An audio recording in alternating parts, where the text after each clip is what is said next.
شروع کرتا ہوں اللہ تعالیٰ کے نام سے جو بڑا مہربان نہایت رحم والا ہے۔ حضرت سیدنا ابو ہریرہ رضی اللہ تعالیٰ عنہ سے مروی ہے، تمام نبیوں کے سرور صلی اللہ تعالیٰ علیہ وآلہ وسلم نے ارشاد فرمایا، بے شک اللہ عز و جل بروز قیامت فرمائے گا، کہاں ہیں میرے جلال کی وجہ سے آپس میں محبت رکھنے والے؟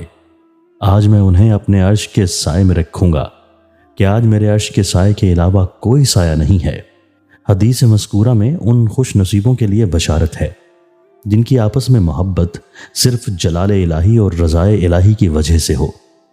اس محبت کی بدولت انہیں قیامت کے اس ہولناک اور وحشت والے دن عرش کا سایہ نصیب ہوگا جب سورج 1 یا 1.25 میل پر رہ کر آگ برسا رہا ہوگا۔ تانبے کی دہکتی ہوئی زمین پر ننگے پاؤں ننگے بدن کھڑا کر دیا جائے گا، اور اس دن اللہ عز و جل کے عرش اور اس کی رحمت کے سائے کے سوا کوئی سایہ نہ ہوگا۔ اللہ عز و جل کو ہر چیز کا علم ہے، اس کے باوجود یہ فرمانا کہ میرے جلال کے سبب محبت کرنے والے کہاں ہیں، یہ اس لیے ہوگا تاکہ ساری مخلوق کے سامنے ان خوش نصیبوں کی عزت افزائی ہو۔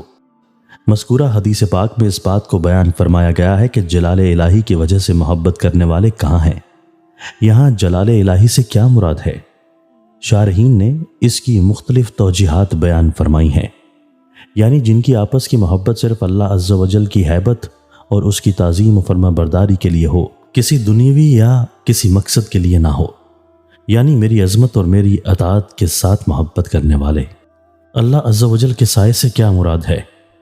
اللہ عز و جل کے سائے سے مراد عرش کا سایہ ہے، یعنی جن کی آپس کی محبت صرف رضائے الہی کے لیے ہوگی، کل بروز قیامت وہ عرش کے سائے میں ہوں گے تاکہ سورج کی تپش، محشر کی گرمی اور مخلوق کے سانسوں کی گرمی سے حفاظت میں رہیں۔ حضرت سیدنا عیسیٰ بن دینار علیہ رحمت اللہ فرماتے ہیں، اللہ عز و جل کے سائے سے مراد اس کی پناہ ہے، یعنی بروز قیامت وہ اللہ عز و جل کی پناہ میں ہوں گے جس کی وجہ سے ناپسندیدہ امور سے محفوظ رہیں گے۔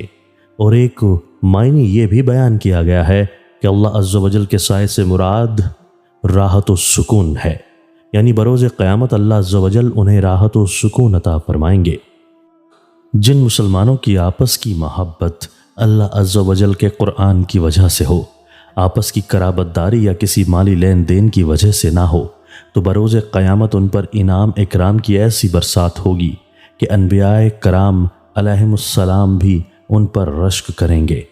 چنانچہ امیر المومنین حضرت سیدنا عمر فاروق رضی اللہ تعالیٰ عنہ سے روایت ہے کہ حضور نبی کریم صلی اللہ تعالیٰ علیہ وآلہ وسلم نے ارشاد فرمایا، اللہ عز و جل کے کچھ بندے وہ ہیں جو نہ تو نبی ہیں نہ شہید، روز قیامت ان کے مقام و مرتبے کو دیکھ کر حضرات انبیاء و شہداء بھی ان پر رشک کریں گے۔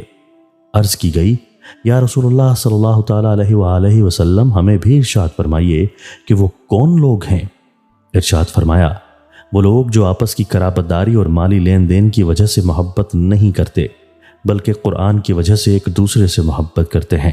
اللہ عز و جل کی قسم، ان کے چہرے بھی نورانی ہوں گے اور وہ خود بھی پر نور ہوں گے۔ جب تمام لوگ خوف زدہ ہوں گے تو انہیں کوئی خوف نہیں ہوگا، اور جب تمام لوگ غمگین ہوں گے تو انہیں کوئی غم نہ ہوگا۔